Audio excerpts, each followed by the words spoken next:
총격전은 멈췄습니다. 휴전은 진짜입니다.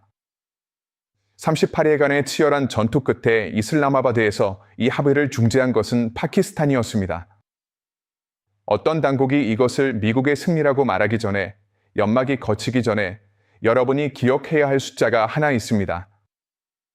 격추된 전투기의 수도 아니고 원유 배럴 가격도 아닙니다. 바로 2천억 달러입니다. 첫 총성이 울린 순간부터 휴전까지 미국 납세자들이 쓴 최소이자 보수적인 금액입니다. 미국 납세자들의 돈 2천억 달러. 단 하나의 명시된 목표도 달성하지 못한 채 끝난 분쟁에 쓰인 돈입니다. 이란의 핵시설을 영구적으로 파괴하지도 못했고, 걸프 지역 안보 구도를 근본적으로 바꾸지도 못했습니다. 휴전은 미국의 조건에 따라 이루어진 것이 아닙니다. 양측 모두 막대한 손실을 입은 후 그들이 감당할 수 있는 조건으로 이루어진 것입니다. 이제 휴전으로 인해 피할 수 없게 된 질문이 제기됩니다. 이 돈은 도대체 무엇을 사들인 것일까요?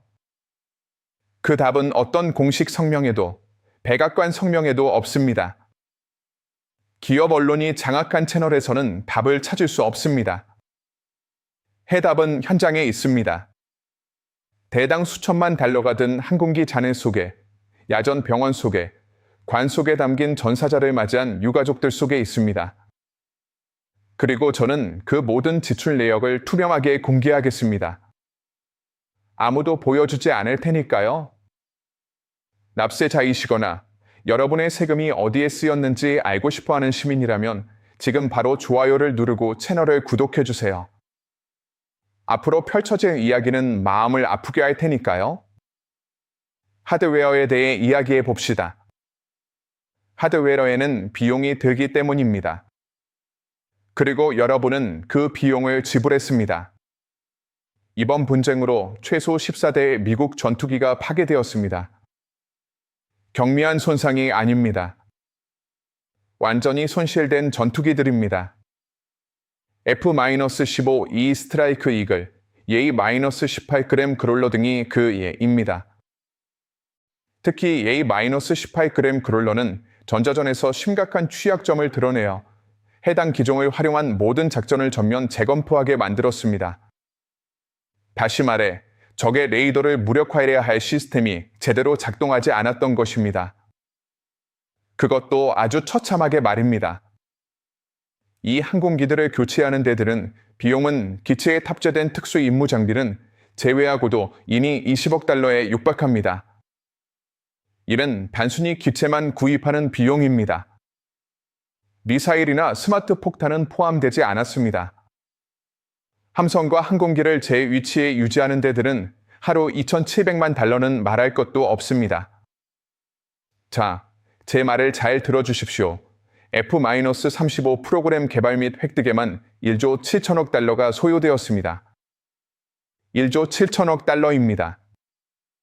인류 역사상 가장 비싼 무기 개발 프로그램이었습니다.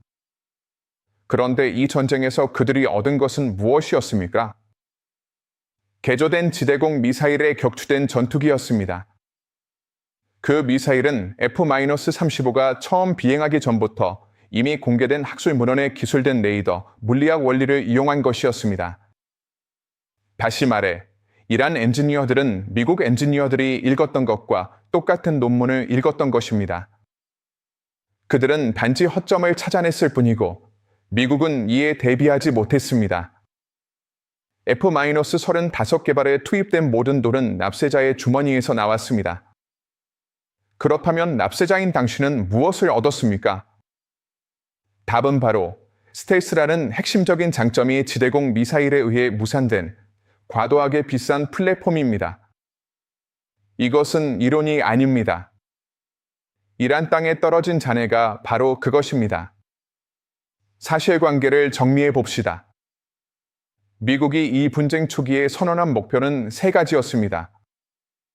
첫째, 이란의 핵능력을 억제하는 것. 둘째, 이란의 군사 기반 시설을 약화시키는 것. 셋째, 걸프 지역의 새로운 안보 체계를 구축하여 미국의 동맹국에 대한 이란의 위협을 줄이는 것. 좋습니다. 이제 각각의 목표를 평가해 보겠습니다. 핵 프로그램에 관해서는 이란의 시설은 분쟁 초기 단계에서 상당한 피해를 입었습니다. 이는 사실입니다. 하지만 이란은 40년 동안 이러한 공세에 대비하여 강화되고 분산된 핵터널을 건설해 왔습니다. 가장 중요한 핵 능력은 완전히 제거된 것이 아닙니다. 단지 중단되거나 이전되거나 어떤 경우에는 오히려 발전 속도가 빨라졌을 뿐입니다. 다시 말해, 군사적 압력으로 인해 이란 기술자들은 시설을 더욱 분산시키게 되었습니다. 결과적으로 그들은 시설을 집중시키는 대신 확장했고 포기하는 대신 강화했습니다. 두 번째 목표는 재래식 군사 기반 시설이었습니다. 레이더, 지휘센터, 미사일 생산 시설 등이 모두 약화되었습니다. 하지만 약화되었다고 해서 완전히 패배한 것은 아닙니다. 그리고 전투 기록은 이란의 방공망이 적응하고 발전하며 미국이 계획 단계에서 존재하지 않거나 미성숙하다고 평가했던 능력을 드러냈음을 보여줍니다. 그롤러 미사일의 취약성, F-35 전투기 격추, 이스파한 인근 구조 작전 중 매복 공격. 이 모든 것은 이란이 전략적으로 가장 큰 파격을 줄 수 있는 순간에 활용한 능력이었습니다. 세 번째 목표는 새로운 안보 체계 구축이었습니다. 하지만 그런 것은 없었습니다. 휴전은 새로운 질서를 만들어내지 못했습니다. 단지 파괴를 멈췄을 뿐입니다. 이란은 여전히 건재합니다. 동맹 민병대도 여전히 존재하고 미사일도 여전히 남아 있습니다. 달라진 것은 미국 납세자가 지불해야 할 비용의 규모뿐입니다. 그리고 이것이 바로 이 영상의 핵심 질문으로 이어집니다. 만약 어떤 목표도 완전히 달성되지 않았다면 이 전쟁의 의미는 무엇이었을까요? 파키스탄은 단순히 협상 장소를 제공한 것이 아닙니다. 그렇게 단순화하는 것은 옳지 않습니다. 이슬라마바드는 38일간의 치열한 충돌 기간 동안 워싱턴과 테헤란 사이의 소통 채널을 유지했습니다. 미사일이 오가고 조종사가 격추되고 양측의 내부 정치적 압력이 고조되는 38일 동안 말입니다. 이는 결코 작은 외교적 위협이 아닙니다. 이러한 지속적인 마크 노력은 한 국가가 양측 모두에게 진정한 신뢰를 얻을 때만 가능한 것입니다. 그리고 파키스탄은 바로 그러한 신뢰를 얻고 있습니다. 왜냐하면 이슬라마바드는 서부 국경에서 장기적인 분쟁을 피하는데 직접적인 이해관계가 있기 때문입니다. 미국과 이란 간의 충돌은 난민 유입, 경제 혼란, 지역 불안정, 그리고 발루치스탄을 휩쓸고 파키스탄 중심부까지 확산될 수 있는 종파 전쟁을 초래할 수 있습니다. 파키스탄의 동기는 추상적인 외교가 아니었습니다. 그것은 전략적 생존을 위한 냉철한 계산이었습니다. 그리고 바로 그 때문에 다른 어떤 방법도 효과가 없었던 이슬라마바드 협상이 효과를 발휘할 수 있었던 것입니다. 서방 언론은 파키스탄의 역할을 축소하려 할 것입니다. 그들은 파키스탄이 단지 중립적인 장소를 제공했을 뿐이라고 말할 것입니다. 그건 거짓말입니다. 파키스탄은 중재자였고 이해관계의 통역사였습니다. 파키스탄은 워싱턴에 전쟁터에서는 승리할 수 없다고 말했고 테헤란에도 전쟁터에서는 승리할 수 없다고 말했습니다. 그리고 나서 두 나라를 협상 테이블로 이끌었습니다. 파키스탄이 성사시킨 휴전은 미국과 이란의 이익뿐 아니라 파키스탄의 이익에도 직접적으로 부합합니다. 언론이 제대로 보여주지 않는 핵심은 바로 이러한 이해관계의 일치입니다. 진정한 지정학을 이해하려면 평화는 선의로 이루어지는 것이 아니라 이해관계가 일치할 때 이루어진다는 것을 알아야 합니다. 그리고 이슬라마바드에서 그 이해관계가 일치했습니다. F-35를 주력 전투기로 구매한 15개 동맹국, 호주, 일본, 영국, 네덜란드, 이탈리아, 노르웨이, 덴마크, 벨기에, 폴란드는 조용하지만 긴급한 재평가를 진행하고 있습니다. 이들 각국 정부는 현재 국방 당국에 동일한 질문을 던지고 있습니다.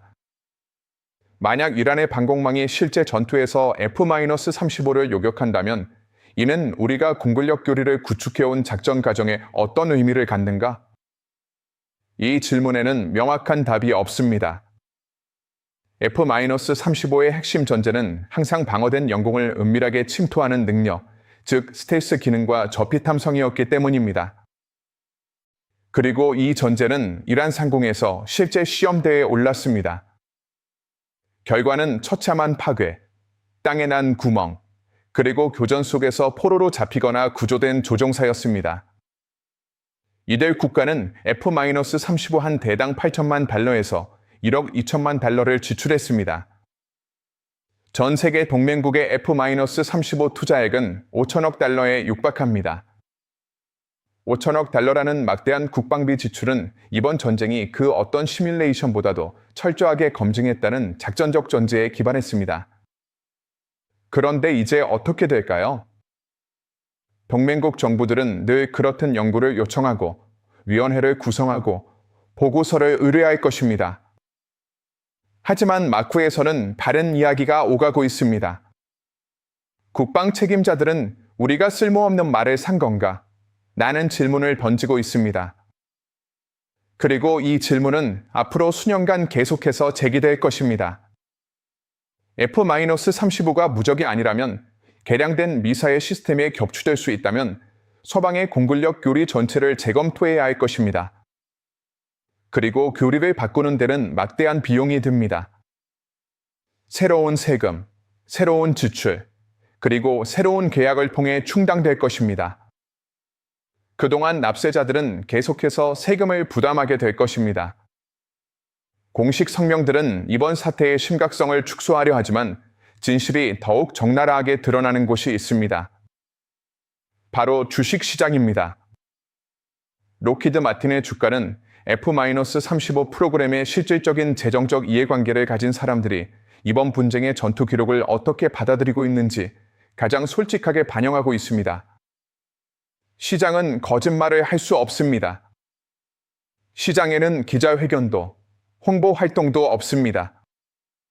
시장에는 오직 사고 파는 행위만이 존재합니다. 만약 록히드 마틴에서 자금이 빠져나가 다른 분야로 흘러간다면 그것은 F-35 플랫폼이 장기적인 전략 자산으로서의 가치를 지니지 못한다는 신뢰가 떨어졌기 때문입니다.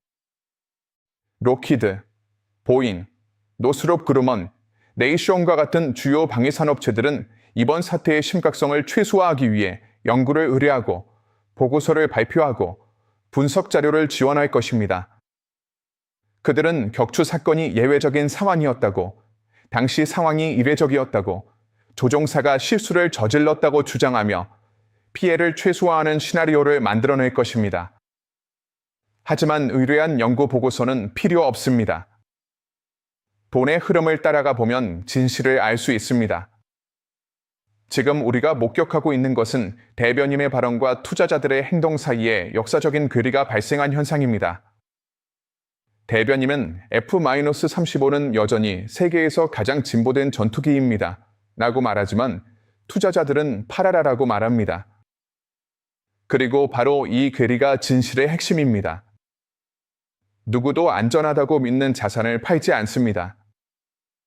잘 나가는 말을 누가 팔겠습니까?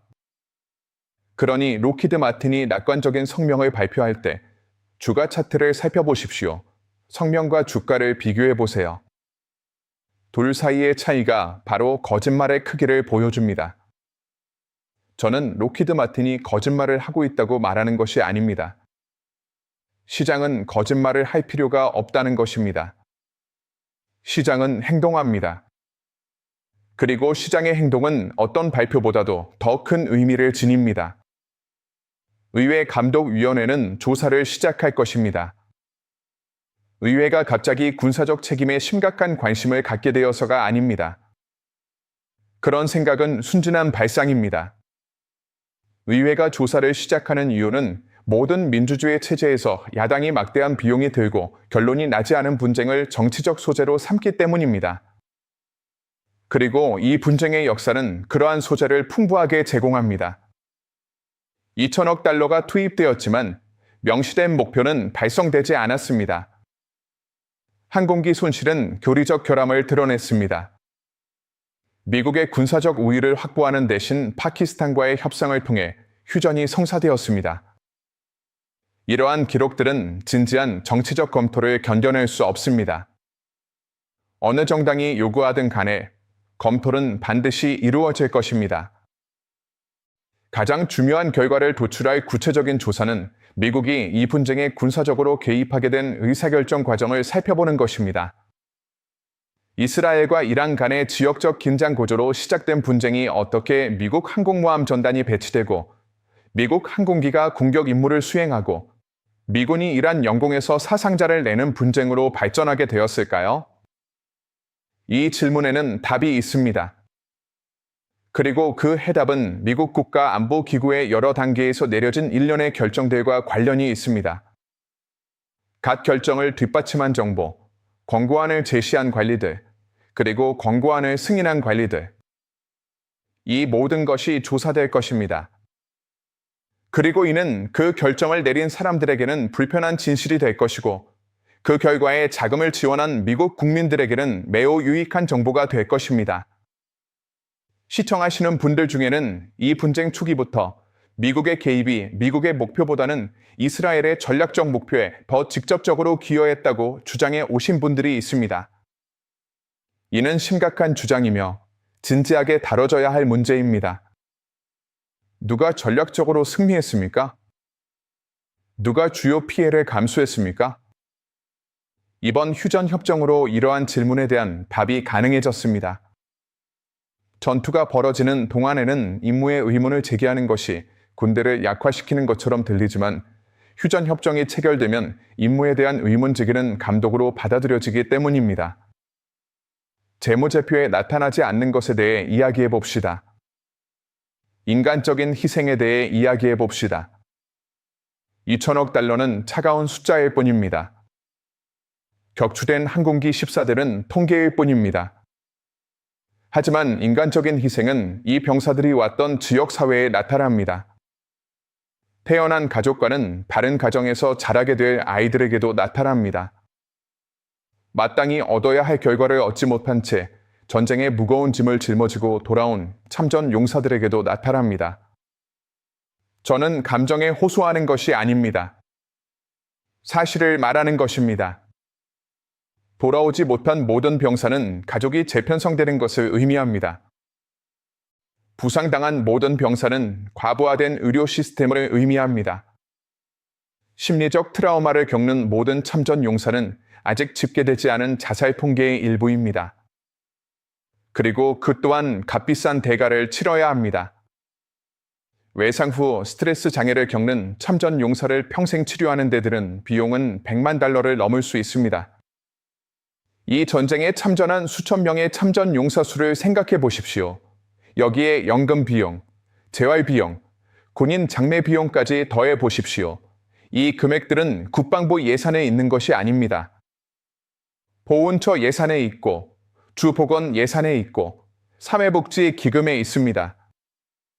다시 말해, 이 전쟁의 진정한 비용 중 일부는 아직 지불되지 않았습니다. 앞으로 10년, 20년, 30년에 걸쳐 지불될 것입니다. 당신이, 당신의 자녀가, 당신의 손주들이 말입니다. 정부가 전쟁을 결정하는 것은 단순히 현재 예산에서 돈을 쓰는 것이 아닙니다. 여러 세대에 걸쳐 이어질 도덕적, 재정적 부채를 지는 것입니다. 그리고 친구 여러분, 이 부채는 군사력 사용 승인에 대한 논의에서 거의 언급되지 않습니다. 불편하기 때문입니다. 인기가 없기 때문입니다. 단기적인 이익이 절실할 때 장기적인 비용을 직시하려는 사람은 아무도 없기 때문입니다. 하지만 저는 이 문제를 직시하려고 합니다. 그리고 여러분도 그래야 합니다. 이란은 이 전쟁에서 획기적인 전략으로 승리한 것이 아닙니다. 적응력과 인내심, 그리고 냉혹한 소모전 전략을 통해 승리했습니다. 전쟁 첫날, 서방 정보기관은 이란의 방공 시스템을 구식으로 여겼습니다. 그러나 15일째 되는 날, 이란은 이미 5세대 전투기를 격추했습니다. 그 사이에 무슨 일이 일어났을까요? 바로 전술적 적응이었습니다. 이란은 장거리 레이더가 미국의 대레이더, 미사일에 탐지되고 있다는 사실을 재빨리 깨달았습니다. 그래서 레이더를 끄고 위치를 바꾸고 수동 센서를 사용하고 전자기파 방출 없이 기지간 통신을 위해 광섬유 네트워크를 활용했습니다. 미군이 접근해 올 때 하늘이 맑다고 판단한 이란은 미사일을 발사할 수 있는 짧은 시간 동안만 레이더를 켜고 다시 껐습니다. 이는 1999년 세르비아가 나토를 상대로 사용했던 것과 같은 전술입니다. 다만 이번에는 더 강력한 미사일과 저비용 방공 시스템으로 1억 달러짜리 전투기를 격추할 수 있게 해주는 데이터 통합 기술이 활용되었을 뿐입니다. 게다가 이란은 영토를 영리하게 활용했습니다. 분산된 핵시설, 이동식탄도 미사일, 수백 킬로미터 떨어진 곳에서 발사되는 공격 드론. 이 모든 것은 공격자의 비용을 증가시키기 위해 고안되었습니다. 미국이 이란을 향해 미사일을 발사할 때마다 이란은 훨씬 저렴한 미사일로 미국 목표물을 공격했습니다. 이것이 바로 비대칭 전쟁입니다. 그리고 상대방이 잃을 것이 더 많을 때 효과가 있습니다. 미국은 2천억 달러의 손실을 입었습니다. 이란은 그보다 훨씬 적은 손실을 입었습니다. 결국 두 나라는 협상 테이블에 앉았습니다. 하지만 한쪽은 동등한 입장에 앉았고 다른 한쪽은 전 세계에 자신의 취약점이 드러난 채로 앉았습니다. 이것이 바로 미 국방부가 당신이 이야기를 원하지 않는 진실입니다. 휴전은 이야기의 끝이 아닙니다. 오히려 진정한 이야기가 시작되는 순간입니다. 총성이 멈추면 질문들이 쏟아지기 시작하기 때문입니다. 그리고 앞으로 제기될 질문들은 워싱턴, 런던, 텔아비브, 테헤란을 뒤흔들 것입니다. 첫 번째 질문, 누가 미국의 개입을 승인했습니까? 어떤 경고가 무시되었습니까?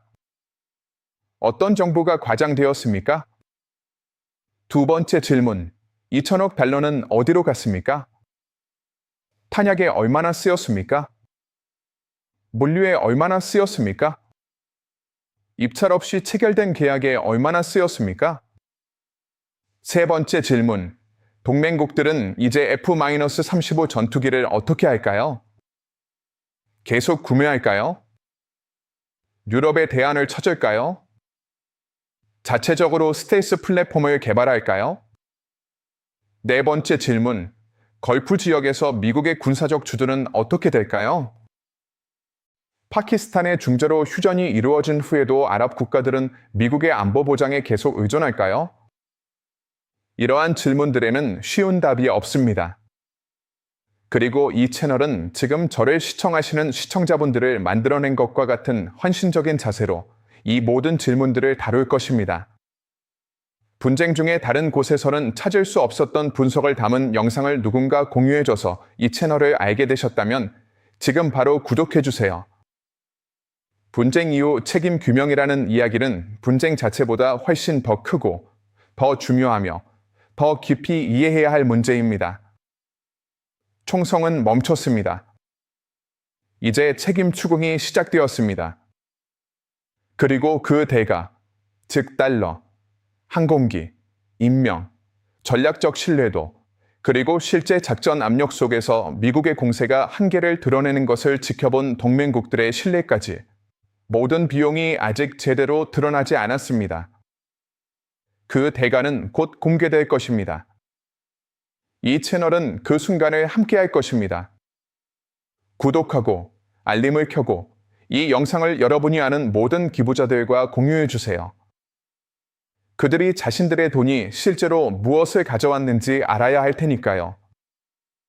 휴전은 끝이 아닙니다. 진실이 시작되는 순간입니다.